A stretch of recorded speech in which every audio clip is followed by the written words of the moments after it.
Hello guys, welcome back to my channel. इस video में आपको बताऊंगा कि यूटेट और सीटेट एग्ज़ाम में इंग्लिश और हिंदी के लिए आपकी बेस्ट स्ट्रेटजी क्या रह सकती है। कम से कम पढ़ के आपको बहुत अच्छा स्कोर कैसे करना है। सीडीपी की जो वीडियो है वो मैं ऑलरेडी बना चुका हूँ, उसको आप मेरे चैनल पे चेक कर सकते हैं। इस वीडियो में आपको इंग्लिश और हिंदी के कुछ ऐसे टॉपिक्स बताऊँगा जो बार बार एग्ज़ाम में रिपीट होते हैं, और अगर आपने उन टॉपिक्स को तैयार किया हुआ होगा तो आप 5 से 6 मार्क्स जो आपके पहले आने चाहिए थे उससे ज़्यादा लेके आएंगे। तो अब इस वीडियो को हम शुरू करते हैं। इंग्लिश के लिए आपकी जो स्ट्रेटजी रहेगी उसमें आपको ये 4 टॉपिक्स पढ़ने हैं। इन 4 टॉपिक से आपको कम से कम 4 सवाल देखने को मिलेंगे। अगर किस्मत अच्छी रही तो 6 सवाल भी आ सकते हैं। तो 4 से 6 सवाल एक पेपर में इन टॉपिक्स में से आ सकते हैं। इनमें से भी सबसे ज़्यादा इंपॉर्टेंट जो टॉपिक है वो ये दोनों हैं। फिगर ऑफ स्पीच से हमको बहुत ही ज़्यादा सवाल देखने को मिलते हैं। पिछले 4-5 साल के जो पेपर्स आप उठा के देख लीजिए, उसमें 2-2 सवाल फिगर ऑफ स्पीच के हर पेपर में आते हैं। तो इसलिए आपको इस चीज़ पे बहुत ज़्यादा फोकस करना है। सिनोनिम और एंटोनिम में मैं आपको कहूँगा कि अगर आपके पास सवाल इस तरह से आ गया कि एक वर्ड दे दिया, इस वर्ड का सिनोनिम यानी कि सिमिलर मीनिंग आप पैराग्राफ में से ढूंढो, तो आपके लिए शायद आसान होगा। लेकिन अगर आपने वो वर्ड सुना ही नहीं होगा तो फिर आप उसका आंसर नहीं कर पाएंगे। पर आपको छोड़ के नहीं आना है, क्योंकि नेगेटिव मार्किंग तो है नहीं। तो इसलिए आपको पेपर में कुछ भी छोड़ के नहीं आना है। तो मैं आपको बताऊंगा एक एक करके कि इनमें आपको क्या पढ़ना है, और इसके कुछ क्वेश्चन हैं वो भी मैं आपको अभी आगे दिखाता हूँ।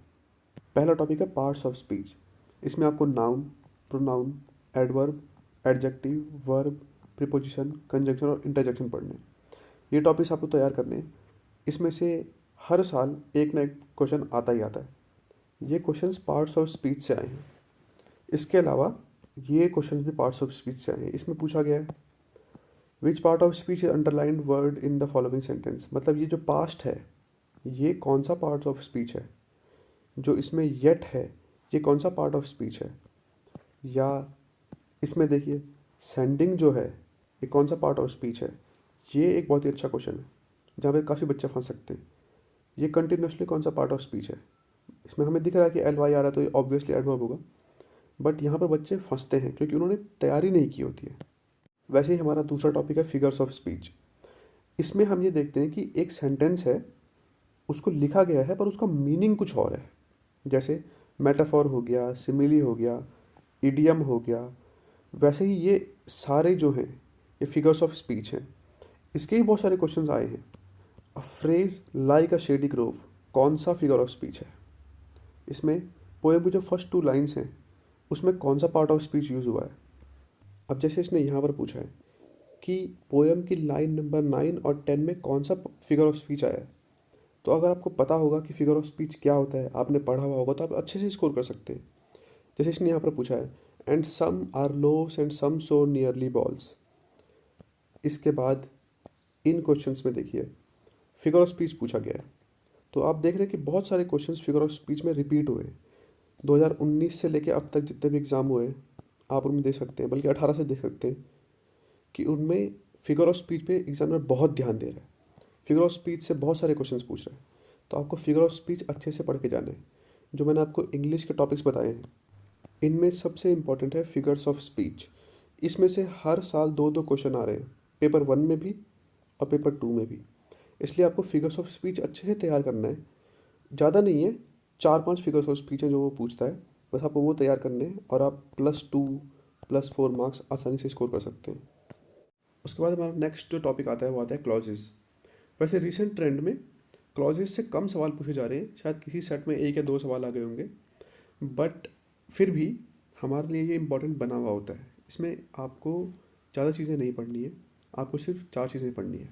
Principal clause, adjective clause, adverb clause और नॉन क्लॉज। बस आपको अगर इनको पहचानना आ गया तो आपका 90% काम हो गया। ये 3 अगर आपने तैयार कर लिए तो आपके क्लॉज के क्वेश्चंस आप इजीली सॉल्व कर पाओगे। फिर एक जो सबसे ज़्यादा इंपॉर्टेंट टॉपिक है वो है सिनोनिम्स एंड एंटोनिम्स, मतलब सिमिलर मीनिंग और अपोजिट मीनिंग। ये ऐसा टॉपिक है जिसमें से हर साल गारंटीड 100% गारंटीड 2 सवाल आते ही आते हैं। 100% गारंटी है। क्योंकि जब वो कॉम्प्रहेंशन देता है, जब एग्ज़ाम में कॉम्प्रहेंशन पूछा जाता है, तो उसमें एक लास्ट का जो क्वेश्चन होगा, फॉर एग्जांपल उसने 5 क्वेश्चन दे दिए, तो जो आखिर का क्वेश्चन होगा उसमें या तो सिनोनिम पूछ लेगा या एंटोनिम पूछ लेगा। अगर आपने वो वर्ड सुना होगा, फॉर एग्जांपल जैसे हम यहाँ पर देख रहे हैं, अगर उसने पूछ लिया एक्सीडेंटल और पूछ लिया कि इसका एंटोनिम बताओ, और आपको अगर पता है कि इसका एंटोनिम इंटेंशनल है, तो आप सॉल्व कर लोगे। लेकिन नहीं पता है तो आप फिर इसको सॉल्व नहीं कर सकते, पर आपको छोड़ के नहीं आना है, क्योंकि नेगेटिव मार्किंग है नहीं, तो आपको तुक्का मार के आ जाना है किसी भी ऑप्शन पे। सिनोनिम और एंटोनिम के सवाल देख लीजिए।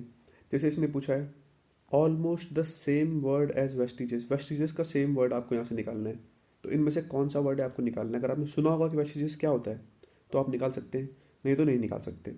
सिमिलरली इसमें पूछा है पिनेकल का एंटोनिम बताना है, एंटोनिम कौन सा है। अगर आपने सुना होगा कि पिनेकल का क्या मीनिंग होता है, तो आप उसका अपोजिट एंटोनिम मतलब अपोजिट मीनिंग आपको टिक करना है, तो आप कर सकते हैं। और नहीं सुना होगा तो फिर आप तुक्का मार के आ जाए चारों में से किसी भी एक पे। वैसे ही इन क्वेश्चंस में है opposite meaning of undisputed, undisputed का अपोजिट मीनिंग निकालना है। वैसे ही यहाँ पर सिमिलर मीनिंग ऑफ चेजिंग, आपने अगर ये वर्ड सुने हुए हैं तो आप इनको आंसर कर सकते हैं।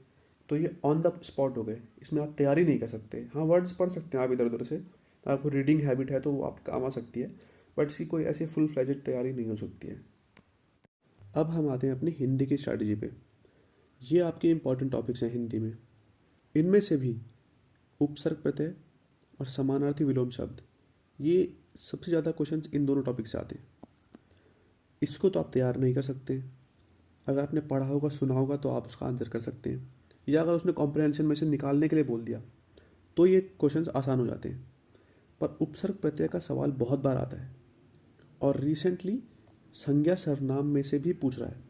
संज्ञा सर्वनाम विशेषण क्रिया, जैसे हमने पार्ट ऑफ स्पीच पढ़ा था इंग्लिश में, वैसे ही हिंदी में भी सिमिलर। जैसे आप यहाँ पे क्वेश्चंस देखिए, वह शीघ्र स्वस्थ हो जाएगा। अब इसमें शीघ्र लिखा हुआ है तो आप बताना है कौन सा, इनमें से कौन सा है, संज्ञा सर्वनाम विशेषण क्रिया विशेषण, बस वही बताना है कि पार्ट्स ऑफ स्पीच में से कौन सा वाला है। जैसे इसमें है संज्ञा शब्द कौन सा नहीं है इन चारों में से। इसके अलावा अगर आप और क्वेश्चंस देखें तो जैसे इसमें है तना शब्द, इनमें से कौन सी संज्ञा है। या जैसे हम इसमें देखें कि कविताएं सुनी सुनाई जाएं, तो कौन सी क्रिया है। हमें पता है सुनी सुनाई की बात कर रहे हैं, तो हम सवाल पूछेंगे क्या सुनी सुनाई जा रही है, हमारे पास जवाब है कविता, तो इसलिए ये सकर्मक क्रिया हो जाएगा। इसलिए आपको ये जो टॉपिक्स हैं इन्हें बहुत अच्छे से तैयार करना है, क्योंकि इसमें से रिसेंटली ट्रेंड में बहुत सारे क्वेश्चंस आए हैं। हमारा नेक्स्ट टॉपिक है संधि। संधि का अर्थ होता है मेल, और संधि के जो भेद होते हैं वो होते हैं स्वर संधि, व्यंजन संधि और विसर्ग संधि। स्वर संधि के भी ये कुछ प्रकार होते हैं। तो ट्रेंड में हमसे सिर्फ स्वर संधि से ही सवाल पूछे जाते हैं। इससे ही सवाल आते हैं कि इन 5 में से कौन सा है, कौन सी स्वर संधि है, और इनको याद करने बहुत आसान है। आप मुझे कमेंट में बताइए, मैं आपको एक वीडियो बता दूंगा इन 5 पे, आपको याद करने की ज़रूरत नहीं पड़ेगी।